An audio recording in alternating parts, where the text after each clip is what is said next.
বাস্তব জীবনে চলতে হলে অনেক কিছু শিখতে হয়। বাবার বাসায় ছিলাম এক এক রকম, আর শ্বশুর বাসায় এসে হলাম অন্যরকম। আসলে শ্বশুর বাড়ি আর বাপের বাড়ির ভিতরে অনেকটাই তফাৎ। তো আসসালামু আলাইকুম, সবাই কেমন আছেন? আলহামদুলিল্লাহ, আমি অনেক ভালো আছি। তো শুক্রবার মানে কিছু ভালো মন্দ রান্না করা, তাই জন্য বাজারে চলে গেলাম, গিয়ে গরু গোশত নিয়ে আসছি। আর এখন রান্না করব, তাই মশলা সবগুলো একসাথে দিয়ে হাতে মাখিয়ে রান্নাটা বসিয়ে দেব।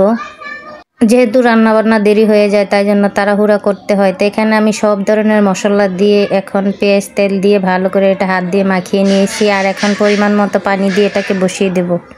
আর আমার ছেলে বলছে মা খিচুড়ি রান্না করা, তাই জন্য এতে চাল নিয়েছি আর সাথে মুগ ডাল আর মসুরের ডাল নিয়েছি। আর এই খিচুড়িটা রান্না করলে ভীষণ মজা হয় খেতে।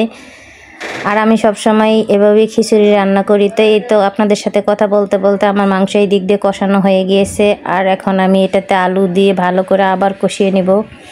এক হাতে অনেক কাজ করতে হয়, আর আমি ভয়েস দিতে পারি না। সারাদিন 24 ঘন্টাই গাড়ি চলে, চারিদিকের আওয়াজ, তাই জন্য আমার ভয়েস দিতে গেলে অনেক সমস্যা হয়। আপনারা সব কিছু ইগনোর করে আমার ভিডিওটা দেখে নেবেন।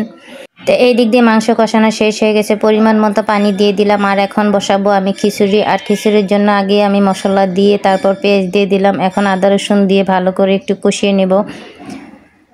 আর আমি সবসময় এভাবেই খিচুড়ি রান্না করি, সব ময় মশলা দিয়ে ভালো করে কষিয়ে তারপর খিচুড়িটা রান্না করি। তো এখন আমি পরিমাণ মতো হলুদ, মরিচ, লবণ, ধনিয়ার পাখি সব দিয়ে ভালো করে আবার মশলাটা কষিয়ে নেব।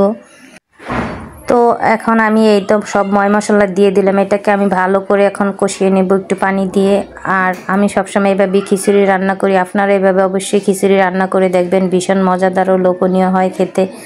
আর আজকের খিচুড়িটা এত জর্জরা হয়েছে কি বলবো, খেতে ভীষণ মজা হয়েছে। সাথে তো আছে শুটকির ভর্তা, আর শুটকির ভর্তা না হলে তো আমাদের ঘরে খিচুড়ি পোলাও কেউ খায় না। আমরা গৃহিণীদের কত কাজ করতে হয়, এক হাতে নানান দিক সামলাতে হয়। তো আজকে আমি রান্না বান্না করতেছি, সাথে আমার অনেক কাজ আছে, ভিডিও করতে গিয়ে আরও প্যারা হয়ে যায়। তো এখন চাল দিয়ে এটাকে ভালো করে ভেজে নিয়েছি। এখন পরিমাণ মতো পানি দিয়ে দিলাম, কাঁচামরিচ দিয়ে দিলাম।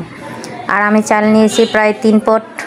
3 পট চালের জন্য আমি 6 পট পানি দিয়েছি। আমি সবসময় এভাবেই মেপে দিই, আমার অনেক ভালো হয় আর খেতেও ভীষণ মজা হয়। আর এই তো দেখেন আমার গরুর মাংসটা হয়ে গিয়েছে, এটাতে জিরার গুঁড়া দিয়েছি। আর আমি সবসময় ভাজা জিরার গুঁড়া ব্যবহার করি, আমার অনেক ভালো লাগে। আর এই দিক দিয়ে খিচুড়িটা দমে বসিয়ে দিয়েছি। দেখেন আমার খিচুড়িটা একবারে হয়ে আসছে, আর একটু হবে। তো আজকের খিচুড়িটা এত মজা হয়েছে, আর বাবা একেবারে ঝরঝরা হয়েছে। খেয়ে তো আপনার ভাইয়া অনেক পছন্দ করেছে। খিচুড়িটা বাকি দমে দিয়ে এখান দিয়ে আমি শুটকির ভর্তা বানিয়ে নিব। তাই জন্য এই তো আমি এখানে শুটকি আগেই টেলে নিয়েছি, সাথে কাঁচা মরিচ, কাঁচা পেঁয়াজ, কাঁচা রসুন। আর আমি এইগুলা সব কাঁচা দিয়েই শুটকির ভর্তা বানাবো। আমি সবসময় এভাবেই বানাই। আর এই তো দেখেন আমার খিচুড়িটা হয়ে গেছে শুটকির ভর্তা বানাতে বানাতে, আর অনেক ঝরঝরাও হয়েছে। আর এই যে আমার রান্নাটাও হয়ে গেছে, মাংস আর মাংস বোনাটাও সেই হয়েছে। এই যে শুটকির ভর্তার কালার দেখুন, খেতে কিন্তু শুটকির ভর্তা হলে আর কিছুই লাগে না। গরুর মাংস তো সাথে একটু আছেই, সমস্যা নাই। তো এতে দেখেন পরিবেশন করছি, কেমন হয়েছে অবশ্যই জানাবেন। ভালো লাগলে লাইক, কমেন্ট, শেয়ার করে সাথে থাকবেন। আল্লাহ হাফেজ আজকের মতো।